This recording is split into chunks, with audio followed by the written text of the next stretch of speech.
I'm Sam Williford. I've got a 1962 Pontiac Catalina 421 Super Duty. What can you tell me about the car? I acquired it in November of 2019. It was originally delivered here in Jackson, Mississippi to Lane Moak Pontiac. It's the only 421 Super Duty that was delivered in the state of Mississippi and raced out of Lane Moak Pontiac throughout the 1960s. It ended up getting in pretty bad condition in the 70s and 80s, and a man named Eugene Riott in Ardmore, Oklahoma, discovered the car in 1987 and restored it, and he and his wife, Joan, spent about 25 years restoring the car, acquiring original parts for it. The motor is a real 421 Super Duty. It's not the original one for the car, but it is correct out of another 421 Super Duty. The heads, the intake manifold, carburetors are all correct. The intake manifold is the original one for the car.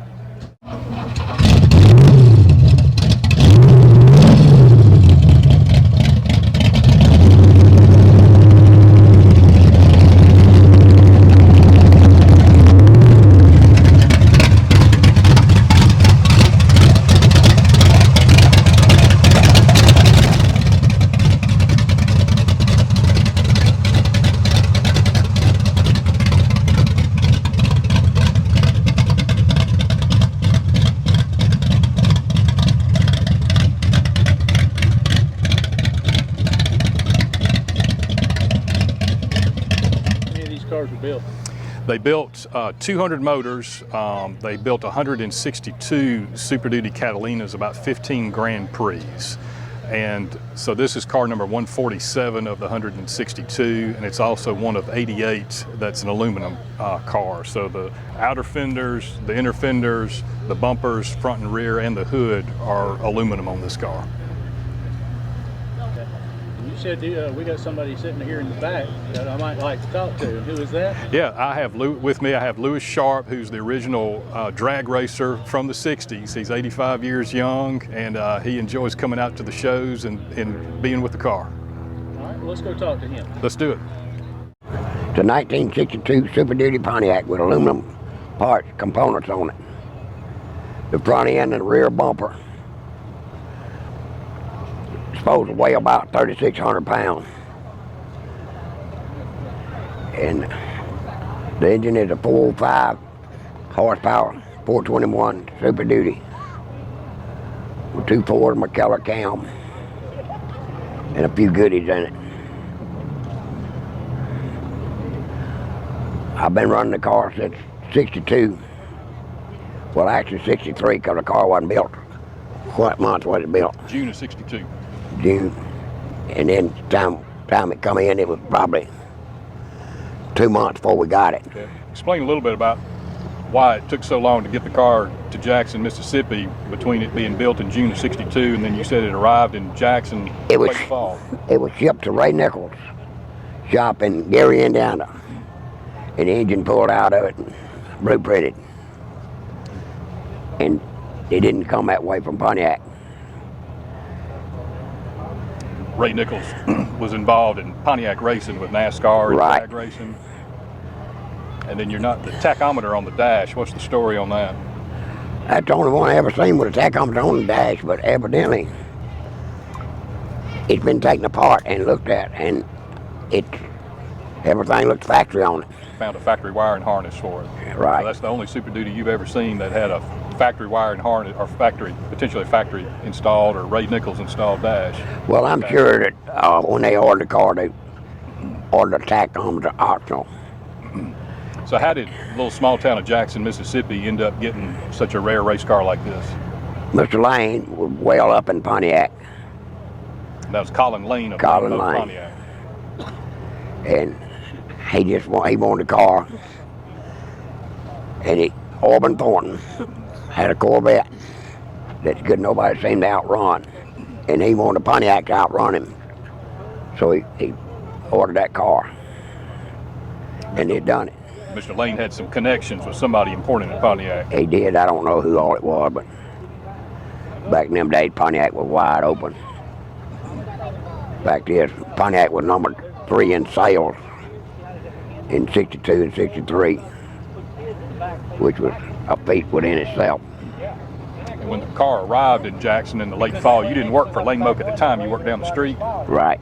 But you remember hearing about the car arriving? Yeah, I went down there after when it got there. It come in on a flatbed trailer. It had the little, what did it look like? Just had road film all over it, and the valve springs was in the trunk because they didn't want you to wear the cam out if you let it idle with a factory valve springs on it. It had the little dog dish hubcaps on it? Yeah, it did. So when it first arrived in Jackson and it started racing, what was some of the stories on it when it initially started racing in Jackson, particularly with Orban Thornton? Well, we pulled the engine out of it after running 7 races and let Chicky McComb have it go in a dirt tracker. So that's what happened to the original engine that was in it. But when it first raced in town, it took care of the competition, is that correct? It sure did.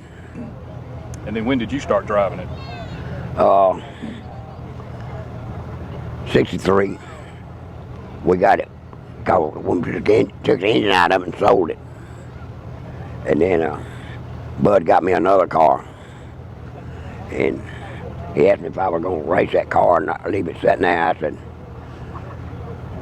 tell Sam Sales to go trade that car for my 62 back. And he did. The dealership was going to order a 63 Super Duty, but that was after GM put in the racing ban, so that's why you wanted the 62 back. They couldn't make no 63s. They put a ban on them. So where all did you race the car during your history with it?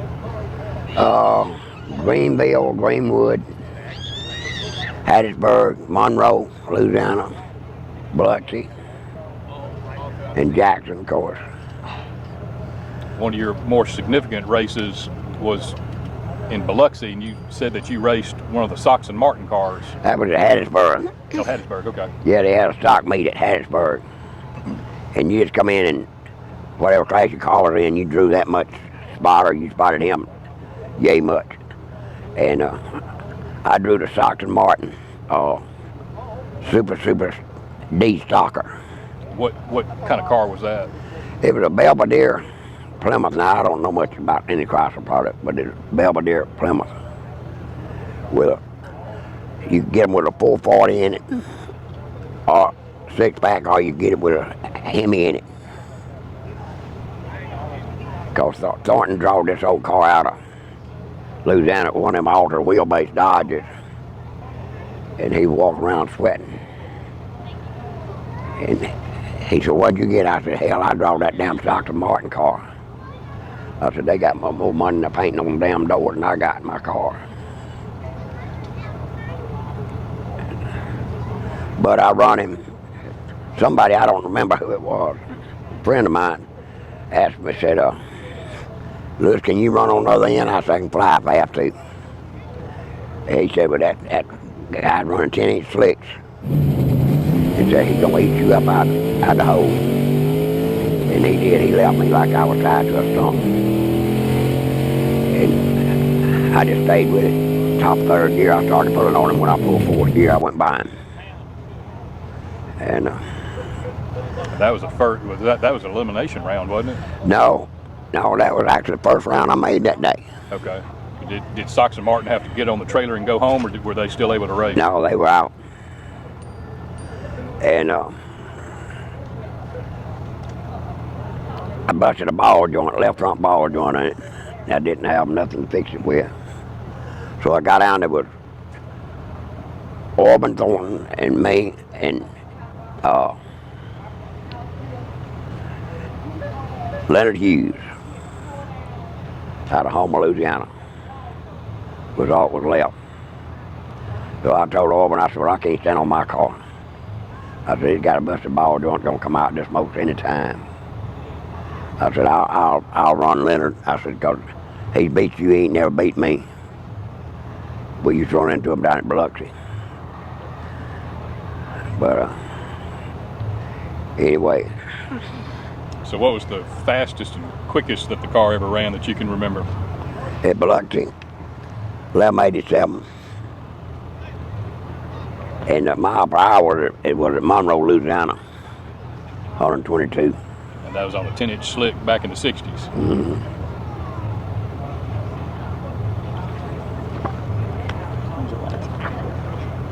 When did you stop racing the car? 1969.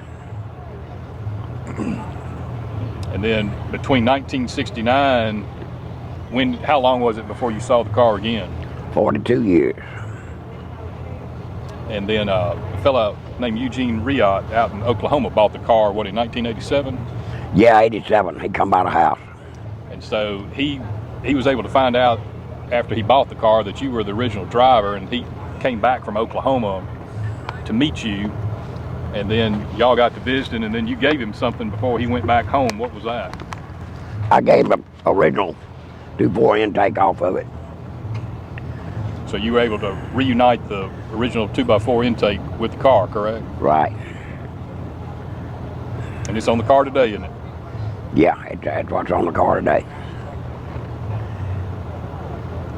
Because I had the 63 intake with the original carburetor to come on that car. And I had them up in the attic in my house, and somebody stole them. It went away. In the 80s, this car was, what, sitting outside of a gas station in Crystal Springs? Yeah. And that's where Eugene Riot basically bought it from, wasn't it? Right. Can't think of the boy's name. He was a private detective from Denton, Texas. Yeah, I know he helped Eugene find the car. I can't remember his name off the top of my head. But I could have bought, my son tried to get me to buy the car back. The guy said he'd take $1,000 for it. I told him I didn't need that thing. I couldn't do nothing. I didn't have the money to do nothing with it anyway. So Gene bought it, and I think he gave $7,000 or $8,000 for it. And he carried it to Oklahoma. And he took a picture of Everett marking on it. It's got chalk marks all on it where different things were tested in whenever they made it. And he put every one of them back on it. That's the reason it draws such high numbers at the shows. Because everything on it was original. So Eugene bought the car in '87, and then it was 2011 when he finally was 2011, he called me and told me he would be in, what's that place in Kentucky? Bowling Green. Bowling Green, Kentucky. And you went up there to see the car, and that was your first time to see the car since 1969. Yeah, sure was. Were you happy with how it turned out? Oh man, looked better than it did when it come in new, I'll tell you that for sure. Gene done a job. I don't know how he got done that good on it. You think if we put you back in the driver's seat, you could beat your 1187 time? Can't move that fast no more. I don't know, I bet you could. But it had the accelerator pedal set on 2 pegs on the floor. And I just, whenever I come off the line, I lost a race or two because it come off, you know, and I couldn't give it full throttle. So I got to where when I come off the line, I just slide my foot on up to the top of it and just stick it through the firewall almost. Make sure it wasn't gonna come off. And what was your phrase on how you drove the car? You said you drove it like it was... Like it belonged to somebody else. It ain't your money.